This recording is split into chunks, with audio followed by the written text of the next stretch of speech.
Mesdames et messieurs, je vous souhaite la bienvenue sur cette autre édition de JDC Recap sur le Journal du Cameroun.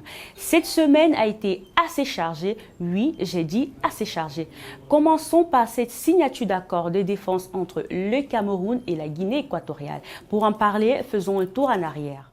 Vous vous souvenez certainement de ce coup d'État manqué en Guinée équatoriale en 2017. Il s'avère que les auteurs de ce putsch manqué avaient transité par le Cameroun. La Guinée équatoriale, se sentant désormais en insécurité, décide alors de lever un mur de séparation avec le Cameroun. Revenons sur cet accord. L'acte a été signé le 21 juillet 2020 entre les ministres de la Défense et des Affaires étrangères des deux pays. Cet accord vient donc montrer un signe de nouveau départ entre le Cameroun et la Guinée équatoriale. Qui dit nouveau départ dit climat de paix. Et c'est de ce climat de paix dont aura besoin l'Agence de régulation des télécommunications. Suite à une déconvenue entre le PCA et le DG, le nouveau PCA nommé il y a seulement 3 mois, Justine Difo, vient de se faire repréciser ses missions et ses prérogatives dans une correspondance du ministre de tutelle, Minette Libon-Lilikeng. Dans cette affaire, Justine Difo est accusée de faire des recrutements qui ne respectent pas certaines procédures de la structure. Notons que ce n'est pas la première fois que l'AET est sujet à des conflits entre un PCA et son DG. Mais nous espérons qu'avec ce recadrage du ministre de tutelle, les choses entreront dans l'ordre. Voici un secteur où les acteurs devraient retrouver un peu de sourire. Il s'agit de la filière tomate. Depuis quelque temps, ce secteur d'activité brûle du noir. Avec la pandémie de coronavirus, plusieurs pays ont été obligés de fermer leurs frontières, le Cameroun y compris. Conséquence, le Cameroun ne peut plus exporter ses tomates. Les producteurs enregistrent des pertes énormes et sont désespérés. Heureusement, le gouvernement entame un plan de sauvetage. Celui-ci n'est rien d'autre qu'un appui de 2 milliards de francs CFA pour stabiliser la production. Il y a de quoi redonner un peu de sourire aux acteurs de cette activité.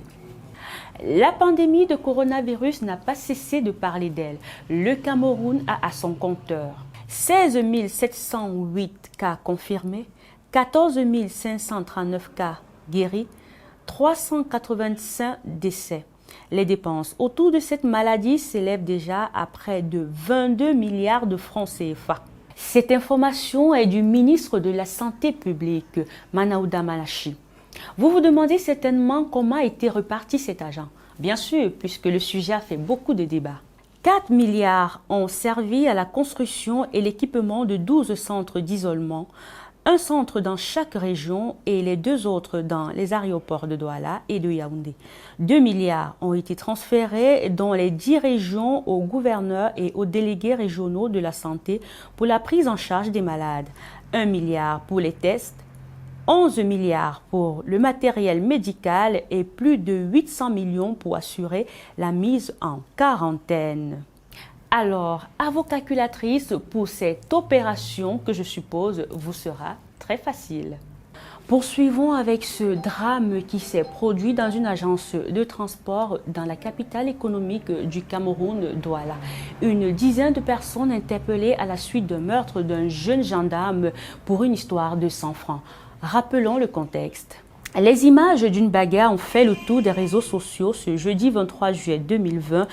Dans cette vidéo, l'on voit l'un des protagonistes asséner un coup de latte sur la tête d'un individu. Avant ce coup, ce dernier avait déjà reçu plusieurs coups donnés par plusieurs personnes. La bastonnade a été fatale pour ce jeune gendarme. Une enquête est donc ouverte à la Légion de gendarmerie du littoral. Parlons de toute autre chose à présent. À Garoua, le chef de l'État vient de baptiser un hôtel consacré à la CAN 2022 qui se jouera ici même au Cameroun. Ribado Hotel, l'infrastructure de 70 chambres bénéficiera de plus de 127 milliards de francs CFA. JDC Recap, c'est tout pour cette semaine. D'ici la prochaine édition, prenez soin de vous. Ciao!